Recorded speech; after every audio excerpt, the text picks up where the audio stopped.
Seguimos acá a fondo. Mil gracias por acompañarnos y continuamos conversando con el congresista federal republicano, Distrito 25, Mario Díaz Balar. Ahí lo tienen en pantalla. Nos acompaña desde la capital, desde Washington. Sigue con nosotros y vamos a hablar, si le parece, ahora, congresista de la nación, del país, y vamos al bolsillo, la economía.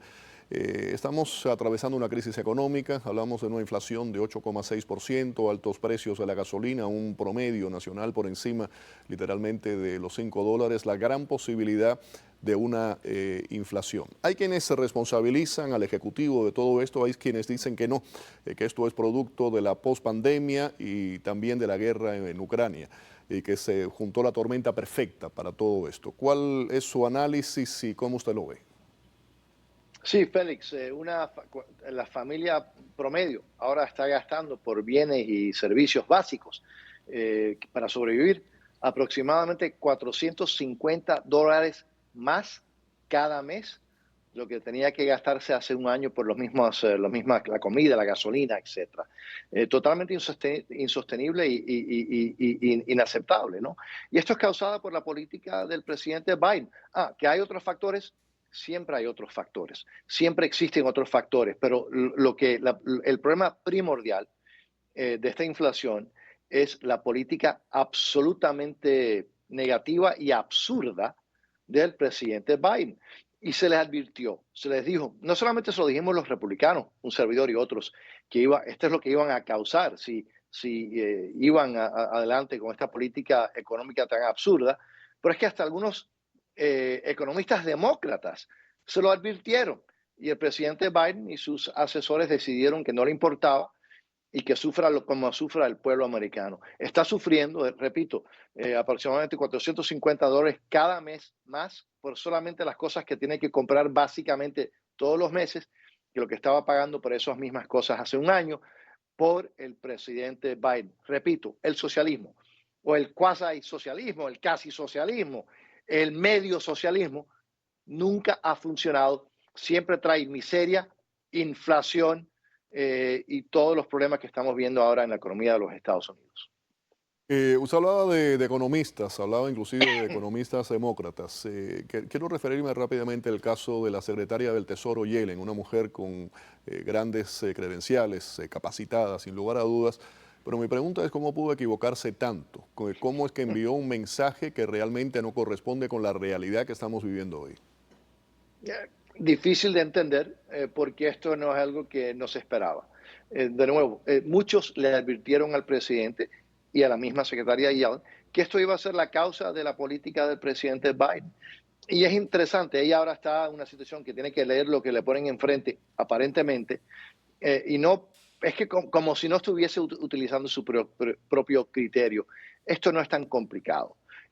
Cuando se echa tanto dinero, se le paga a las personas por no trabajar, se pide tanto dinero prestado y se echa a la calle de un día al otro. Esto es lo que vemos. Y entonces, cuando este presidente, comenzando el primer día, por decreto, por orden ejecutiva, le declara la guerra a la producción doméstica de energía, petróleo y gas natural, no nos debe sorprender y nadie le sorprende que el precio de la gasolina esté tan altamente elevado. Esto es causado, es la reacción, la acción por la política fallada, fracasada del presidente Biden. Pero es que esta es una política que se ha aprobado en el pasado. Hay que solamente ver, por ejemplo, el presidente Carter, que yo creo que es el que más se aparenta, más se parece a la política y al desastre que ha causado el presidente Biden, son las políticas del presidente Carter. Congresista, vamos a hablar ahora de las audiencias que están siendo televisadas, que tiene que ver con el panel investigador del 6 de enero, y quiero saber su reacción a lo que se ha revelado. Se está tratando de determinar si hubo incitación al ataque al Capitolio, quién organizó, quién financió los eventos y también la elección. ¿Fue o no robada? ¿Hay pruebas fehacientes de que eso resultó así? Quiero que escuchemos la declaración del secretario de Estado de Georgia, Brad Raffensperger, que es republicano, sobre el tema. Counted the ballots with the first tabulation would be scanned. Then when we did our 100% hand audit of the all 5 million ballots in the state of Georgia, all cast in place, all absentee ballots. They were all hand recounted, and they came remarkably close to the first count. 3 counts, all remarkably close, which showed that President Trump did come up short. Habla de 3 conteos en que en los 3, según él estaba diciendo, el presidente se quedó corto y es el mismo que grabó una conversación con el expresidente Donald Trump en la que el presidente, y hay una grabación, él pedía ver si se podían obtener unos 11,000 votos que faltaban para poder revertir la elección. ¿Cuál es su reacción?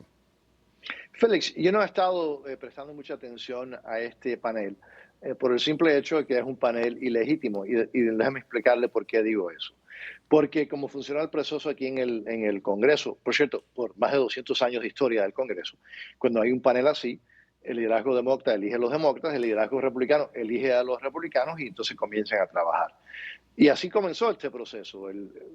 La presidenta de la Cámara, Pelosi, eligió a los demócratas, el líder republicano seleccionó a los republicanos y los demócratas rechazaron y rehusaron sentar en ese panel a los republicanos y entonces ellos decidieron quién iban a poner. O sea, cada panelista en este panel están puestos por dedo por la señora Nancy Pelosi. Eso no es como debe funcionar en un proceso democrático, por lo tanto no he estado prestando mucha atención, particularmente, Félix, cuando estamos batallando con la crisis que existe en las familias, en las pequeñas empresas, en todos los Estados Unidos de la hiperinflación.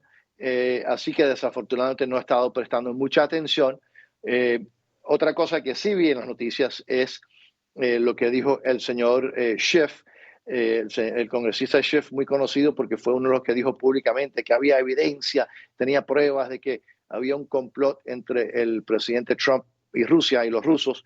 Eso ha sido demostrado que fue una mentira, una falsedad, y ahora tenemos muchos de estos mismos individuos haciendo la misma cosa. Así que no quiere decir que no salgan algunas cosas interesantes, pero Félix, desafortunadamente, repito, yo creo que este panel no es legítimo y por lo tanto no he estado prestando mucha atención. Para explicarle a los televidentes, congresistas, qué ocurrió en el momento que se hizo la conformación de este panel. Se ofrecieron 3 republicanos que en aquel momento no fueron aceptados. Ahí entonces hubo una controversia. McCarthy se decide retirar y es cuando se conforma de esta manera, que solamente hay, si no estoy mal, son 3 los republicanos y por supuesto son uno de ellos Liz Cheney, hay otros más que son anti el expresidente Donald Trump.